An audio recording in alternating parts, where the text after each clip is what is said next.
Hi, ఈ వీడియోలో మనం ఒక రో సెలెక్ట్ చేసుకున్న తర్వాత ఆ పర్టికులర్ రోని డిలీట్ చేయడం ఎలా అనేది చూద్దాము. లైక్ ప్రీవియస్ వీడియోలో మనం ఏ రో అయితే సెలెక్ట్ చేసుకుంటామో ఆ రో యొక్క డీటెయిల్స్ అలాగే కౌంట్ అనేవి చూసాము, రైట్? ఇప్పుడు ఈ పర్టికులర్ రికార్డ్ని మనం ఒక బటన్ పైన క్లిక్ చేయగానే డిలీట్ అయిపోవాలి. సో దానికి సంబంధించిన లాజిక్ అయితే చూద్దాము. ఫస్ట్ డిలీట్ చేయాలి అంటే మనకు అపెక్స్ క్లాస్ అయితే కావాలి. సో అపెక్స్ క్లాస్ అకౌంట్ హ్యాండ్లర్లో మనం ఒక మెథడ్ క్రియేట్ చేస్తున్నాం. So first and foremost thing మనకు ఆ మెథడ్ ముందు ఆరా ఎనేబుల్డ్ అనేది ఉండాలి. Okay, then public static void method name delete accounts. Okay, it will take a list of account list. Okay, దీంట్లో మనం జస్ట్ డిలీట్ మనం ఏదైతే అకౌంట్ లిస్ట్లో పాస్ చేస్తామో దాన్ని డిలీట్ చేస్తున్నాం. ఓకే, ఈ పర్టికులర్ లిస్ట్ అనేది మనకి జేఎస్ నుంచి వస్తుంది. ఏదైతే హ్యాండిల్ సెలెక్ట్ చేసుకుంటామో ఆ సెలెక్టెడ్ రోని మనం ఇక్కడ లిస్ట్లో పాస్ చేస్తాము. ఓకే, జస్ట్ సింపుల్గా అపెక్స్ మెథడ్ అయితే రాసేసాము. ఇప్పుడు ఈ మెథడ్ని మనం జేఎస్లో కాల్ చేయాలి. సో ఇది వరకు మనం ఒక కాంపోనెంట్ అయితే క్రియేట్ చేసాము, రో సెలెక్షన్ అని చెప్పి. ఇప్పుడు రో సెలెక్షన్ డిలీట్ అని క్రియేట్ చేద్దాము. రో సెలెక్షన్ డిలీట్. ఓకే, కన్ఫ్యూజన్ ఉండకుండా సో సెపరేట్ కాంపోనెంట్ తీసుకుంటున్నాం. సో కాంపోనెంట్ అయితే క్రియేట్ అయిపోయింది. సేమ్ ఎవ్రీథింగ్ ఇక్కడ సేమే. ఓకే, సెలెక్టెడ్ రో అయిపోయింది. ఇక్కడ మనకు ఒక బటన్ కావాలి. ఆ బటన్ క్లిక్ చేసిన వెంటనే మనకి లైట్నింగ్ బటన్ డిస్ట్రక్టివ్ ఇద్దాం. ఓకే, లేబుల్ వచ్చేసి delete, title ignore for now and handle click delete method తీసుకున్నాం. ఓకే, ఈ ఈవెంట్ మనం జేఎస్లో పాస్ చేయాలి, క్రియేట్ చేయాలి. Okay, and first of all మనం జేఎస్లో కూడా get accounts list even though it's not necessary, sorry details కావాలి కదా, it's necessary, sorry. Then complete data ఇక్కడ నుంచి హ్యాండిల్ రో సెలెక్షన్ వరకు. ఓకే,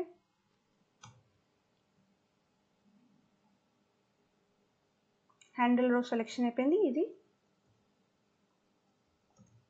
ఓకే, అండ్ ఇక్కడ మనం ఫస్ట్ థింగ్ డిలీట్ అకౌంట్ని కూడా ఇంపోర్ట్ చేసుకోవాలి. సో ఈ మెథడ్ యొక్క మెథడ్ నేమ్ వచ్చేసి delete accounts. Okay, delete accounts.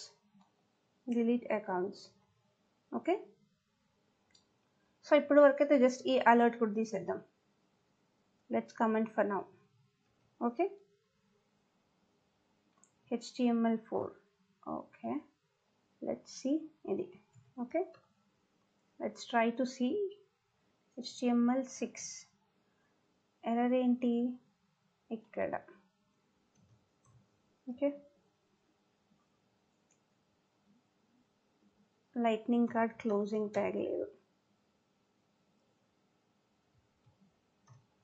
Okay, then lightning card closing tag. Yeah, save అయితే అయిపోయింది. ట్యాబ్ సెట్లో కాల్ చేద్దాము. లైట్నింగ్ ట్యాబ్, లేబుల్ వచ్చేసి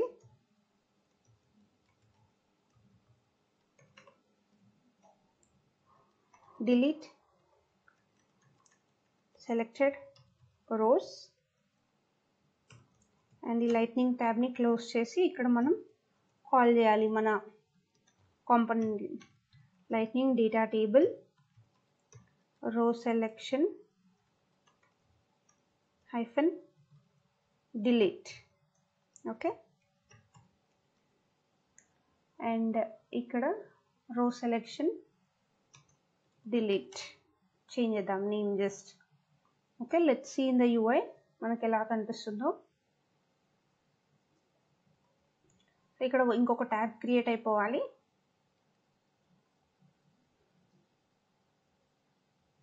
ఓకే, ట్యాబ్ అయితే క్రియేట్ అయింది అండ్ సెలెక్టెడ్ రోస్ ఉంది, ఒక బటన్ ఉంది. ఓకే, ఈ బటన్ పైన ప్రస్తుతానికి ఏం జరగట్లేదు ఎందుకంటే మనం ఫంక్షనాలిటీ ఏం రాయలేదు. అండ్ మనం ఏదైతే రికార్డ్ సెలెక్ట్ చేసుకుంటున్నామో ఆ పర్టికులర్ రికార్డ్ ఇక్కడ వస్తుంది, లెంత్ కూడా వస్తుంది అండ్ మనకి ఇక్కడ లెంత్ అప్డేట్ అవుతుంది.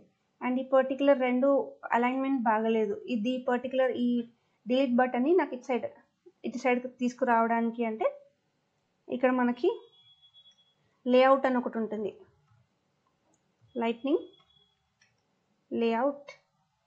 ఓకే,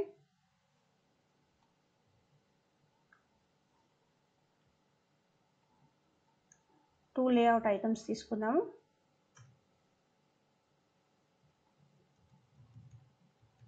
ఓకే, అండ్ మనకి టోటల్గా లేఅవుట్ వచ్చేసి 12 ఉంటుంది సైజు. ఫస్ట్ ఒకటి 10 తీసుకుందాము, next 2. Okay, ignore all this. Okay, and ఈ లేఅవుట్ ఫస్ట్ 12 అయితే ఏదైతే సైజ్ తీసుకున్నామో దాంట్లో ఈ సెలెక్టెడ్ రోస్ పెట్టేద్దాము. అండ్ నెక్స్ట్ బటన్ వచ్చేసి 2 ఉంది కదా సైజు, దాంట్లో పెడదాము. Let's try to save and refresh. Lightning layout items గురించి నెక్స్ట్ ఫర్దర్ వీడియోస్లో చూద్దాము. జస్ట్ ఐడియా కోసం ఇప్పుడు చూడండి కొంచెం అలైన్మెంట్ అనేది నీట్గా ఉంది. లైక్ ఇక్కడ కాకుండా ఇటు వచ్చేసింది, అంటే ఇదంతా 10 స్పేసెస్ 10 సైజ్ ఆక్యుపై చేసింది. లాస్ట్ 2 సైజ్ ఏదైతే ఉంటుందో అది ఈ డిలీట్ బటన్కి ఆక్యుపై చేసుకుంది. ఓకే, యా, ఇప్పుడు ఏంటి మన ఫంక్షనాలిటీ ఏంటి, మనం ఎప్పుడైతే ఒక రికార్డ్ని సెలెక్ట్ చేసుకుంటామో, ఒక రికార్డ్ అనే కాదు ఎన్ని రికార్డ్స్ సెలెక్ట్ చేసుకొని డిలీట్ పైన క్లిక్ చేసిన వెంటనే ఆ పర్టికులర్ 2 రికార్డ్స్ అనేవి డిలీట్ అయిపోవాలి. Okay, let's see that logic. ఇక్కడ హ్యాండిల్ డిలీట్. సో ఈ హ్యాండిల్ డిలీట్లో మనం ఫస్ట్ ఏదైతే సెలెక్టెడ్ రోస్ మనకి ఇక్కడ వస్తున్నాయో వాటిని ఇక్కడ హ్యాండిల్ డిలీట్లో కూడా వస్తుందా లేదా చెక్ చేద్దాం ఫస్ట్ థింగ్. ఓకే, ఈ సెలెక్టెడ్ రికార్డ్ అనేది మనకి ఇక్కడ యాక్సెసిబుల్ ఉందా లేదా. ఓకే, ఈ బటన్ క్లిక్ చేసిన వెంటనే మనకు ఒక కన్సోల్ రావాలి. ఆ కన్సోల్ వస్తుందా లేదా అనేది ఇంపార్టెంట్. ఆ కన్సోల్ వచ్చినప్పుడే మనం పర్టికులర్ థింగ్ని యాక్సెస్ చేసుకొని డిలీట్ చేయవచ్చు. ఓకే, ఒక రికార్డ్ సెలెక్ట్ చేసుకుంటున్నాము, డిలీట్. ఓకే, ఈ డిలీట్ నొక్కగానే మనకి ఈ పర్టికులర్ కన్సోల్ అనేది వచ్చింది. సో మనం డిలీట్ నొక్కిన వెంటనే మనకి 2 టైమ్స్ నొక్కాం, 3 టైమ్స్ ప్రెస్ చేసాం. సో ఎన్నిసార్లు ప్రెస్ చేస్తే అన్నిసార్లు ఈ పర్టికులర్ కన్సోల్ అనేది వచ్చింది. సో ఈ కన్సోల్ అయితే ఓకే, మనకు సెలెక్టెడ్ రికార్డ్స్ అయితే వస్తుంది. సో మనం ఆల్రెడీ ఒక అపెక్స్ క్లాస్లో అపెక్స్ మెథడ్ అనేది డిఫైన్ చేసాం, డిలీట్ అకౌంట్స్ అని. ఆ మెథడ్ని ఇక్కడ imperative method. Okay, delete account list accounts. దీంట్లో మనం పారామీటర్స్ పాస్ చేసాము ఇఫ్ యూ రిమెంబర్. ఓకే, ఆ పారామీటర్ ఏంటి, అకౌంట్స్ లిస్ట్. ఓకే, ఈ అకౌంట్స్ లిస్ట్ని అకౌంట్స్ లిస్ట్ కోలన్, దీంట్లో మనం ఏదైతే సెలెక్ట్ చేస్తున్నామో ఆ పర్టికులర్ రికార్డ్ని మనం పంపించాలి ఈ అకౌంట్స్ లిస్ట్లోకి. Okay, simple. ఇది పంపించిన తర్వాత మనకి ఇక్కడ dot then result arrow operator. Okay, just console చేద్దాం. ఇక్కడ console dot log result equal to result, then ఇక్కడ dot catch if any error. Okay, arrow operator, arrow function, leave it empty. Okay, so ఇక్కడ వరకు అయితే అయిపోయింది. Just delete account ఈ మెథడ్ని call అవుతుంది. మనకి రిఫ్రెష్ చేసి చూద్దాము.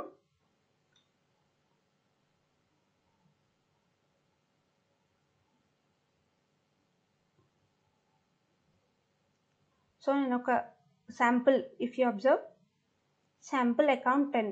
ఓకే, ఈ రికార్డ్ని మనం సెలెక్ట్ చేసాము, డిలీట్ పైన క్లిక్ చేసాము. Okay, just result equal to null అంటే ఏం అవ్వట్లేదు అక్కడ.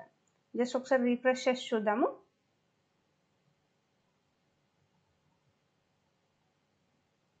చూడండి ఇక్కడ మీరు లెంత్ అనేది 25 ఉంది. ఓకే, విరాట్ కోహ్లీ. ఈ రికార్డ్ని డిలీట్ చేద్దాము. అండ్ ఇప్పుడు రిఫ్రెష్ చేస్తే 24 అవుతుంది టోటల్ లెంత్ అనేది. అంటే ఒక రికార్డ్ అనేది డిలీట్ అవుతుంది, బట్ మనకు డిలీట్ అయింది అని చెప్పి మనకు తెలియట్లేదు. అంటే ఒక పాపప్ లాగా ఈ అకౌంట్ డిలీట్ అయింది, ఆర్ ఎల్స్ ఆ డిలీట్ అయిన తర్వాత మనకి డేటా టేబుల్ రిఫ్రెష్ అవ్వట్లేదు, రైట్? సో మనకి ఇక్కడ ఏం కావాలి, ఇప్పుడు డిలీట్ అయితే అవుతుంది, మనకు ఒక టోస్ట్ ఈవెంట్ కావాలి. ఓకే, ఒక నోటిఫికేషన్ రావాలి, అలాగే రిఫ్రెష్ కావాలి. ఓకే, వీటిని ఎలా చేయాలనేది నెక్స్ట్ వీడియోలో చూద్దాము. Thank you. That's all for this video.